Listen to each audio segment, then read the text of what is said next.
The island's secret. The small boat moved slowly across the calm blue water as the sun began to rise behind the trees of the island. The waves were soft, the wind was light, and everything felt quiet and empty. The man on the boat looked around with curious eyes. His name was Jack, and he was sent to this island for a short research trip. He had a small bag, some tools, and a radio, but no real idea what he would find. Jack stepped onto the island shore with his boots sinking slightly into the wet sand. He looked at the thick green forest ahead and took a deep breath. The island was small, just a few kilometers wide, and it was completely cut off from the world. No people, no buildings, no signs of life. Only trees, rocks, and silence. It felt peaceful, but also a little strange, like the island was hiding something. He started walking slowly through the trees. The ground was soft, the air was warm, and the smell of salt and moss filled. The airbirds flew above him, but they made no sound. He noticed that even the insects were quiet, and it made him stop and look around more carefully. The trees were tall and old, and some had strange marks on them, like scratches or symbols he had never seen before. As he set up his small camp near the edge of the forest, Jack thought this would be just another quiet trip. Maybe collect some soil or rock samples. Maybe listen to bird calls. Maybe just rest in nature. But that night, when the sun disappeared and the stars came out, he heard something that changed everything. A low hum filled the air, soft at first, but then stronger. It came from deep inside the forest, and it didn't sound like anything. He knew it wasn't a machine or an animal. It sounded alive, but also not alive. Jack stood still, listening, his eyes wide, his heart beating faster. He picked up his flashlight and started walking slowly toward the sound. Deeper he went, the stranger. Everything became. The trees were glowing faintly in the dark, and the ground felt warmer under his feet. He followed the humming until he found a small cave hidden behind thick vines. He moved them aside and stepped in carefully. His flashlight lit up the walls, and he stopped breathing for a moment. The walls were covered in glowing blue lines. Like veins or circuits, they moved slightly, like they were alive, like the cave was breathing. He stepped closer and saw symbols, like stars and planets and things he could not understand. He reached out to touch one, and the wall became warm under his hand, and the humming grew louder. Then he saw them, footprints not from any human he had ever seen. They were long and wide, with 3 toes and deep marks like claws. They led deeper into the cave, and Jack felt something new inside him, fear and excitement mixed together. He followed the tracks slowly, quietly, the flashlight shaking a little in his hand. Cave opened into a small chamber, and in the middle of it he saw her, a figure, standing still under a beam of moonlight shining through a crack in the roof. Her skin was silver blue, her hair long and dark, her eyes glowing softly. She looked at him and didn't move. Jack couldn't speak, he couldn't think, he just stared. She looked scared, but not dangerous, tired, but not weak. She was not human, and yet she looked more human than anything he had ever seen. He raised his hand slowly to show he meant no harm, and she tilted her head, watching him closely. She wore something like armor, but it was broken and burned, and her arm was bleeding a dark color that was not red. She stepped back slightly as if ready to run, but then stopped, her eyes never leaving his face. Jack lowered his flashlight and took a step forward, then another, his voice quiet as he spoke. "Are you hurt? Do you need help?" he asked. She didn't answer, but she took something from her belt, a small device. It lit up and showed a spinning image of a planet, and then a ship, and then fire, and then nothing. She pointed to herself, then to the island, then held up her hands and spread her fingers wide, like showing something was gone. Jack understood one thing: she had been left behind. Cave felt colder. Now the wind outside howled, and the humming faded slowly. Jack looked at her, and then at the symbols on the wall, and then back at her. He didn't know who she was, or what she was, or where she came from, but he knew one thing for sure: she was not supposed to be here, and neither was he. The wind moved gently through the trees as Jack stood at the mouth of the cave, unsure of what to do next. The woman or creature or being in front of him did not move much. Her eyes stayed locked on his face, calm but alert. She looked like she had not slept in many nights, her body weak, her breathing slow but steady. her silver blue skin glowing softly in the moonlight that poured through the crack above them. Jack slowly bent down and placed his flashlight on the ground, then raised both hands slowly, showing he had no weapon. No threat, only questions, and maybe a little fear. He pointed to her bleeding arm, then pointed to the bag hanging from his shoulder.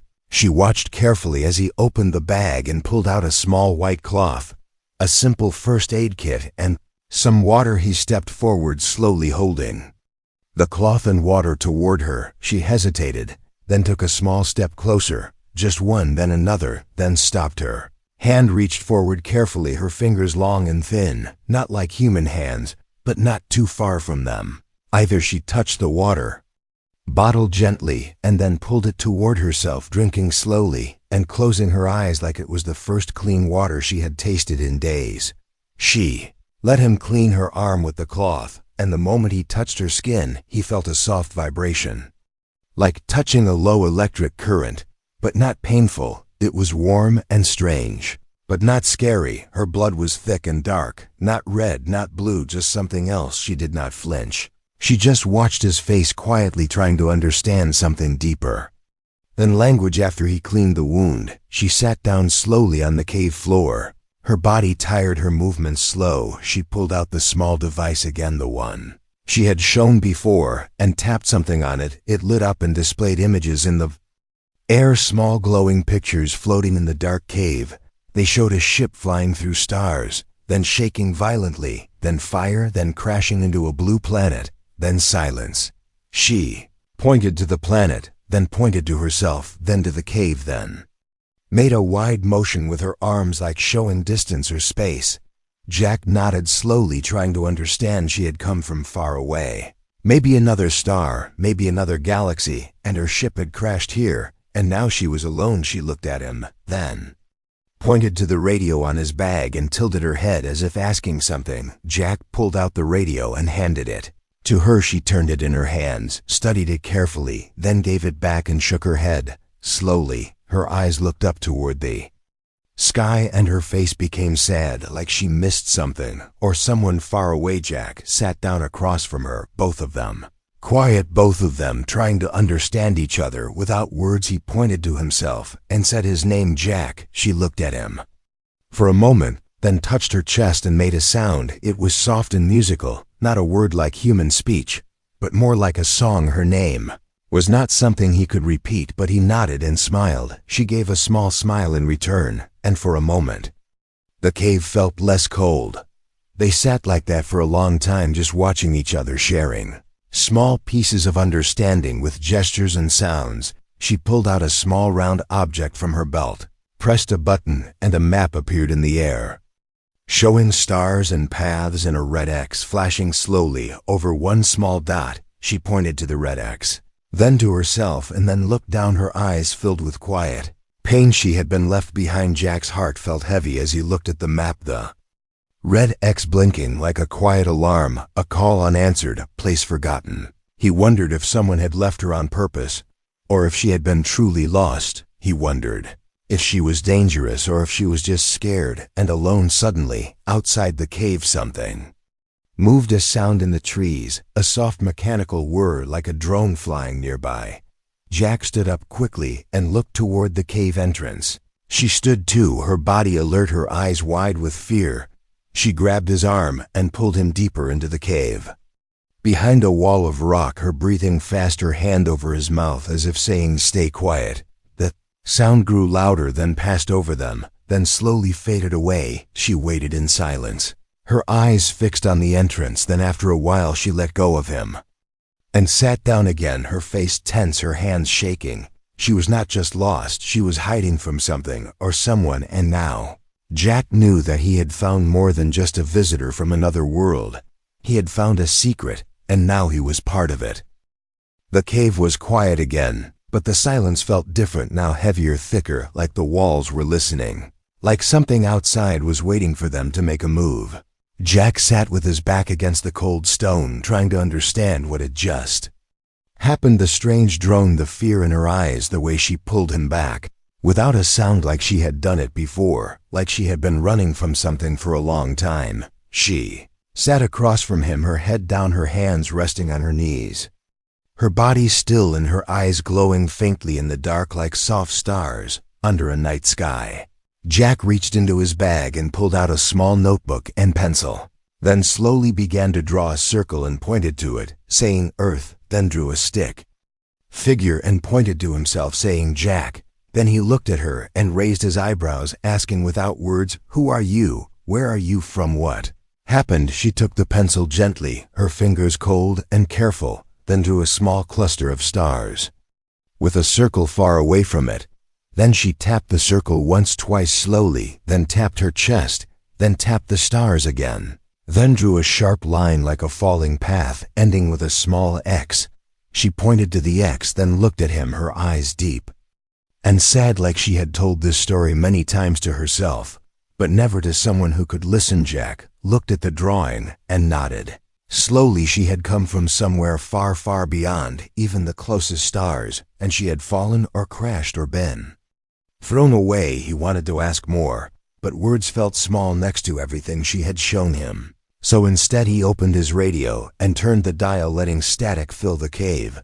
She watched closely, leaning forward, her ears twitching slightly at each sound, each tone, each frequency. Then she took the radio and pressed a button on her own device.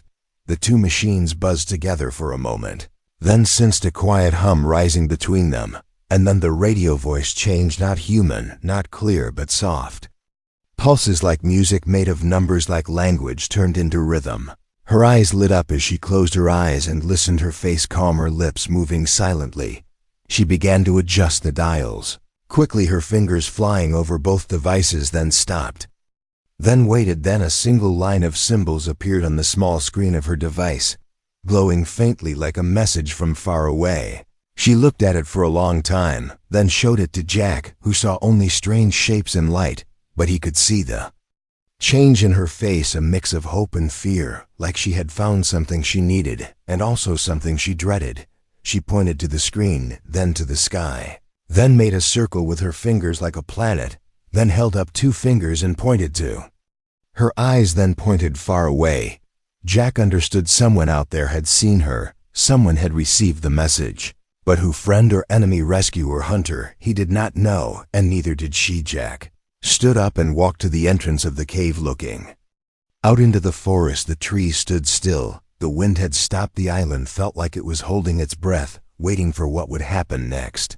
He turned back to her, and she was already packing her things, her movements fast and practiced. She had done this before: move, hide, escape, survive.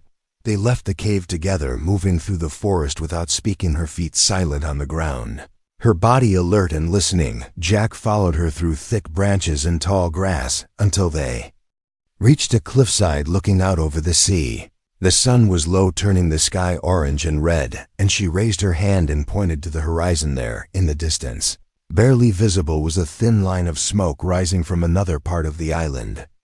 Jack stared at it, wondering if someone else had landed, if something else had come, if they were not alone anymore. She tapped his arm and then tapped her own chest, then made a circle with her hands, then broke it apart like something had been whole and was now shattered. She looked at him, then held her hands over her heart, then slowly opened them, as if offering something like trust or truth or a question. He looked at her and nodded slowly. He would stay, he would help, whatever this was.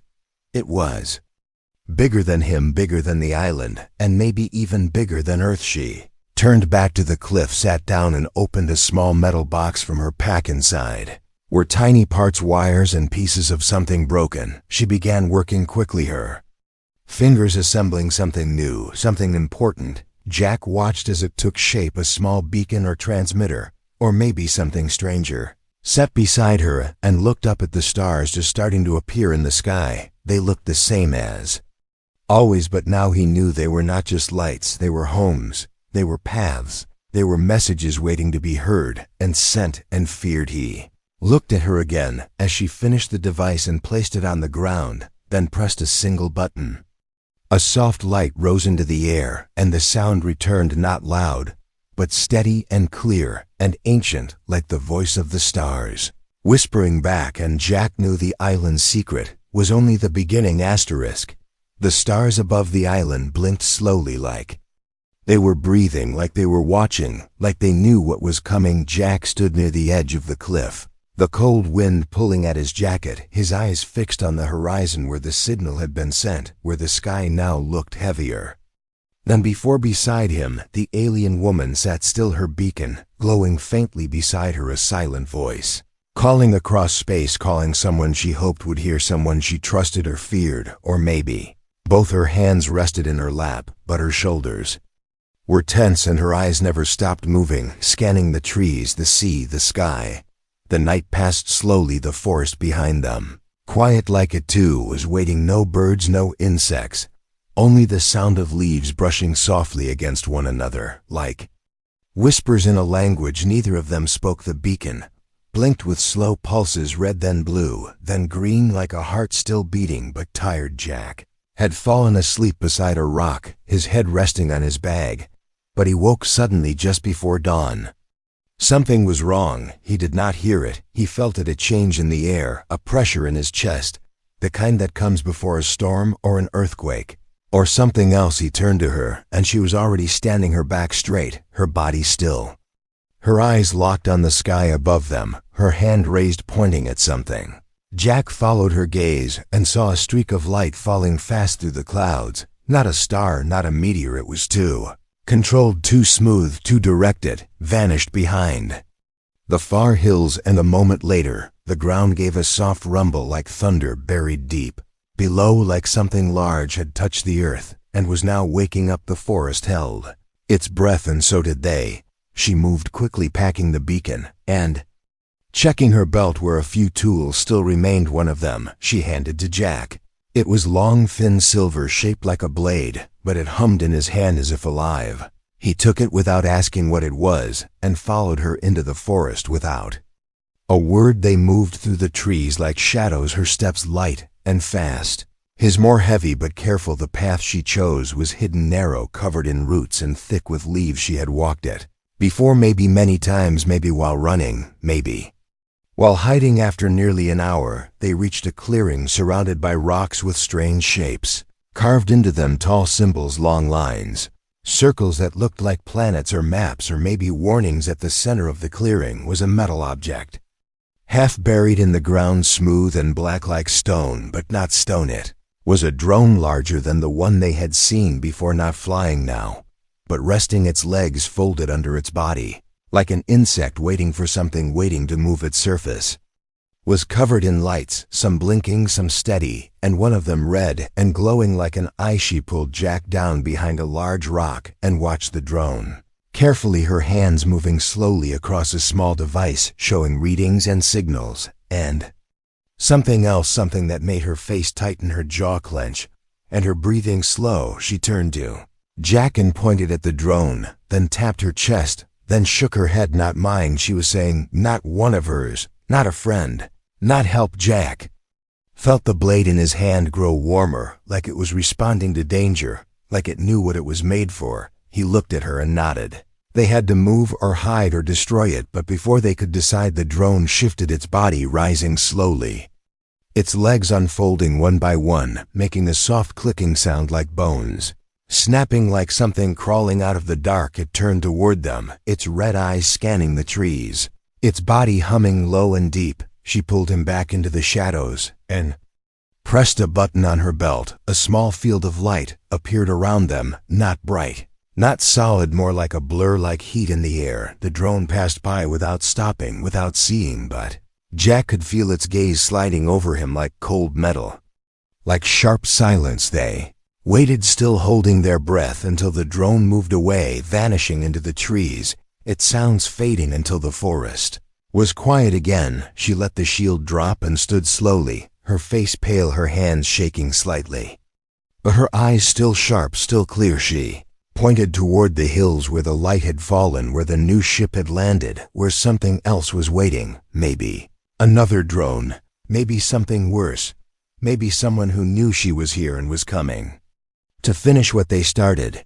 They moved again, faster now, through the forest, past broken trees and strange rocks, past old marks on the ground like tracks burned into the earth, like someone or something had walked there before long ago. or not long.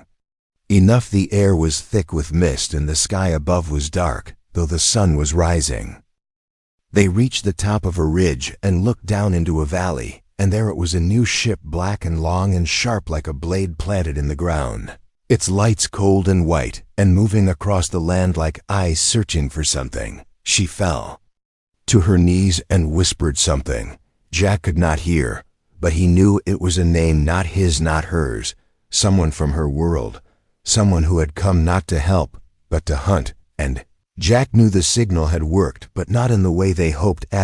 Jack crouched low behind the rocks, his breath shallow, his eyes wide, as the new ship stood silent in the valley. The shape of it was wrong, the colors too dark, the lights too cold, the ground around it pressed flat as if something heavy had fallen from the sky and changed the earth forever. Beside him, the alien woman stared at the ship, her face a mix of sadness and fear, and something else, something sharp and old. Trees around them bent in the strange wind that came from the ship. Every sound in the forest seemed to stop, as if the animals and birds had vanished or gone to hide. Jack felt the metal blade in his hand pulse softly, like a warning or a promise. He glanced at the alien woman, and she nodded once, her hand pressing gently on his shoulder. Then she looked away, her eyes fixed on the ship. A soft hum began to rise from the valley, deep and steady. The kind of sound that makes your bones shake. It felt like a voice calling, but not in words. Not in any language. Jack knew the woman closed her eyes and her lips moved in silent reply, her hand trembling as she gripped a silver pendant at her neck. Then she opened her eyes and looked at Jack, her voice a whisper so soft he almost missed it. She pointed to herself, then to the ship, then to the sky above, then back to herself again, her fingers drawing a circle in the air, then breaking it with a sharp slash. She tapped her chest, then held her hands open, as if giving something away, then drew them back as if protecting something small. Jack watched her, and slowly the pieces began to fit together. She was not just a traveler, not just a visitor, not even just someone left behind. She was something else, something dangerous or important, or both. He thought about the first night in the cave, the strange marks on the walls, the way she watched the sky every hour, as if waiting for the past to come find her. She had not crashed here by accident. She looked at Jack, her eyes shining with tears. She did not let fall. Then she reached for her device and pressed a button. The air shimmered, and a hologram appeared between them, a memory frozen in blue light. He saw a room full of beings not like her, but like soldiers, all in armor, all with cold faces. They argued and pointed, and one of them reached for her, pulled her away. She struggled, then ran, then was caught again. Another scene showed her standing on a world of metal and glass, speaking to humans in long white coats, their faces friendly but worried. Her body stood between them and something huge and dark and threatening. Soldiers with weapons. She raised her hands and the soldiers stopped, but then she turned and the others grabbed her, pulled her away, dragged her toward a ship. Jack saw the ship launch into the sky, saw her looking out the window as the world below grew small, saw the tears on her face, the anger in her eyes. The last thing before the memory ended was her looking at a child reaching for her hand through the glass. Then the memory faded and the valley was silent again. She tapped her chest and then pointed to the earth, to the humans, to Jack, her hands gentle, her eyes full of hope and regret. She had protected humans. She had broken a rule. She was now a traitor to her people, and that was why they had left her here on this small island, why the ship in the valley was not a rescue, but a sentence. Jack felt a cold weight in his chest. He wanted to speak, to tell her she was not alone, but all he could do was squeeze her hand gently. She smiled a little, then stood and looked at the ship. The humming had stopped. The door was opening. A figure stepped out, tall and armored and carrying a device that looked too much like a weapon. The alien woman pulled Jack behind her, her body tense, her face calm. She motioned for silence, then whispered in her own language, soft and clear. Jack did not understand the words, but he knew she was telling him to run, to hide, to be safe. But he shook his head and stood beside her. The figure in armor looked up, saw them on the ridge, and raised his hand. The sky seemed to bend as another drone lifted into the air. its lights red and flashing. It hovered over the trees, scanning the land. Searching for the two of them, she turned to Jack and pointed to the broken beacon in her bag, then pointed to the sky, then to the ship as if asking if he trusted her, if he would help her try one last time to send a message. Not just for rescue, but for justice, for truth, for her story to be known. Jack nodded. He would help whatever happened. He would not let her face this alone. The truth was out and nothing would ever be the same again. Asterisk. The early morning sky was heavy with clouds that moved quickly over the island. The sun hid behind a curtain of gray and silver as Jack and the alien woman stood on the ridge above. The valley below them, the black ship waited silent and powerful. The armored figure had returned inside, but the humming sound continued to pulse through the air like a warning. A countdown. Jack held the broken beacon in his hands, feeling its weight, the cool metal pressing against his skin. The alien woman worked quickly beside him, her fingers moving over the wires and lights. Her face focused her movements, sure she was building something new from the pieces of her past and the broken hope that still lived inside her. She pointed to the sky, then to the beacon, then to herself, then to Jack. Her message was clear. They had to send one more signal, a message to someone who might listen, someone who was not like the one in the valley. Jack nodded, his hands shaking only a little, his heart racing with fear and something stronger, something like courage. The beacon flashed as she connected two wires, blue light spilling out across the grass. Jack could feel the energy humming like a silent song. The woman pressed a button and the beacon began to blink, faster and brighter, sending invisible words through the air, reaching out for help or for an answer. Jack watched the sky, waiting for something to change. Suddenly the black ship below them opened a second door and another figure stepped out. This one was smaller, but moved with a sharpness that made Jack step back. The new figure carried a device that looked like an eye or a scanner and pointed it at the hills, scanning for signs of movement or life. The first armored figure raised a hand and the drone in the air moved quickly toward the ridge. The alien woman grabbed Jack's arm and pulled him down into the tall grass. The drone passed above them, its light sweeping over the land. But the beacon was hidden by the grass and the rocks. The drone did not see it, but it stopped in the air and hovered as if confused, as if it could sense something strange. The woman tapped her wrist and a shield of faint blue light shimmered around them. Jack stayed as still as he could, breathing slow. The drone finally turned and flew back to the ship. The two armored figures returned inside the ship. The door closed and the valley was silent again. Jack wanted to speak, but the alien woman shook her head. She pointed to the beacon and then to the sky, as if waiting, as if hoping for a reply. They waited together in the wet grass, the world around them growing still and cold. Then a low rumble came from far away. At first, Jack thought it was thunder, but the sound grew louder and clearer. A line of bright white light cut through the clouds above the sea. Something was coming fast, moving with purpose. Alien woman's eyes widened. She pointed up her hands. Trembling, Jack stared in awe as a new ship appeared above the island. This ship was not black, but silver and gold, its lights warm, its shape smooth and bright. It hovered above the valley, shining like a promise or a dream. The black ship in the valley answered with a deep blast of sound. The ground shook as the armored figures came running out, weapons ready. The drone rose into the air again, lights flashing red. The alien woman pulled Jack behind a stone wall, and together they watched as the silver ship lowered itself until it almost touched the ground. A hatch opened, and three figures stepped out, their armor gleaming in the morning light. They looked like her, tall and thin, with eyes full of light, their movements quick and graceful. One of them raised a hand and spoke in a voice that echoed across the land. The words were strange, but the feeling was clear: hope, relief, maybe a warning. The black ship's figures shouted in reply, their voices sharp, their weapons pointed at the newcomers. Alien woman stood tall and stepped out from behind the wall. She raised both hands above her head, her face open, her eyes clear. Jack followed her, heart pounding. He could feel the moment was huge, a turning point, a chance for truth or disaster. The figures from the silver ship came forward quickly, their hands empty, their faces serious. The black ship's drone darted between them, scanning their bodies, searching for something. The armored figure from the black ship shouted again, but one of the silver-armored figures spoke a word that made everyone freeze. Word hung in the air for a long moment, like the stillness before a storm. Then the silver figures stepped closer, until they stood face to face with the black ship's crew. One of them reached out and touched the alien woman's shoulder, a gesture of trust or forgiveness, or both. The alien woman closed her eyes, and for a moment, Jack saw peace on her face.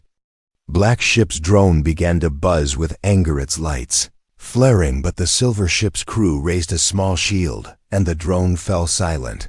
Jack realized they had more power, more hope, more truth. Then the silver figure turned to Jack and spoke in slow, careful English. "Your friend saved us. She is brave and good. We come to help her and help you too." The moment felt like sunrise after a long night. Jack looked at the alien woman, her eyes full of tears and light. The arrival had changed everything.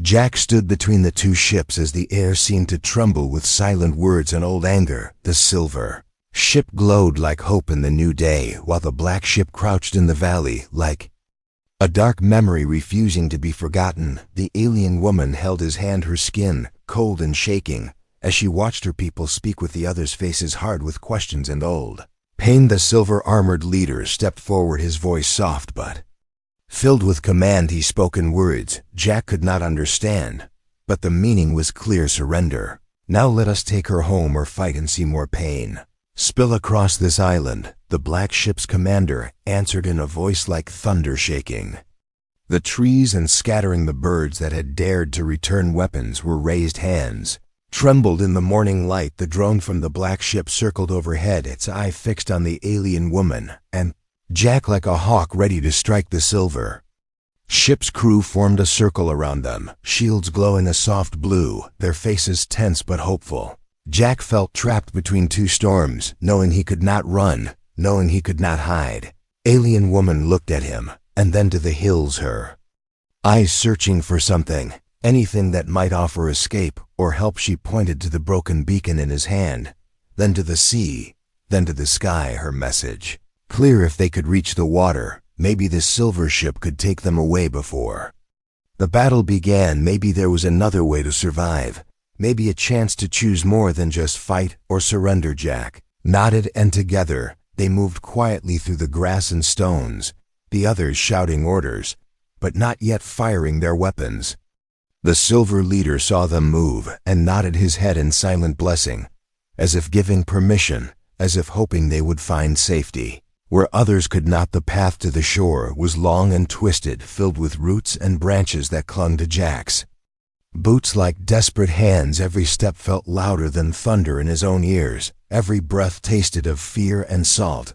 The alien woman led the way, her body moving with a strange grace that seemed both ancient and young, her eyes fixed on the line of blue that marked the end of the island and the promise of freedom behind. Then voices rose higher, the sound of metal striking metal as the two sides began to push against one another, weapons firing not at people but into the sky, warnings, threats, a promise of war if peace was not chosen. Jack held the beacon tightly, his knuckles white with effort. The alien woman paused once, looking back, her eyes full of tears and hope and something harder than stone. At last they reached the beach, the sand cool under their feet, the waves soft as a lullaby. The silver ship hovered overhead, lights flickering as if in greeting. The black ship's drone hovered above the trees, but did not cross the line of grass, as if afraid of the open sea. The alien woman took Jack's hand and led him into the water, her voice a song in the strange language of her people. The silver ship lowered a platform to the waves, its surface smooth and shining. The alien woman climbed first, then reached down to help Jack, his heart beating so loud he thought the whole world would hear it. As they rose above the island, he looked down and saw the two sides still facing each other, weapons ready, but no longer certain, no longer brave. Inside the ship the air was cool and filled with light. The crew greeted them with careful kindness. The alien woman spoke quickly, her voice fierce and true. Her people listened, and Jack saw their faces change from suspicion to wonder to something like pride. She pointed to Jack, and the broken beak in her voice rising in a final plea for peace. The silver leader placed a hand on her shoulder and nodded slowly, then turned to Jack and smiled, his eyes warm, his words slow and careful. You are brave and good. You are welcome among us if you wish to come. Jack stood for a long moment, looking out the window as the island grew smaller and smaller below the black ship, still silent and waiting. The silver crew gathered around him, their faces hopeful, their hearts open. He looked at the alien woman, her eyes full of trust and promise. He nodded and stepped forward, his voice soft but steady. Yes, I will come. Yes, I will help. Yes, I will see your world and learn your story. Ship rose higher, breaking through the clouds into sunlight and freedom. Jack knew he had chosen more than escape, more than surrender. He had chosen hope. He had chosen to believe in a new beginning. Far below, the island was quiet. The battle never started. The secret kept safe by the waves and the sky. The silver ship turned toward the stars, carrying Jack and the alien woman toward whatever waited out there in the deep and endless night. And so the story did not end. It only changed shape, growing larger and brighter as two worlds reached for each other in the dark.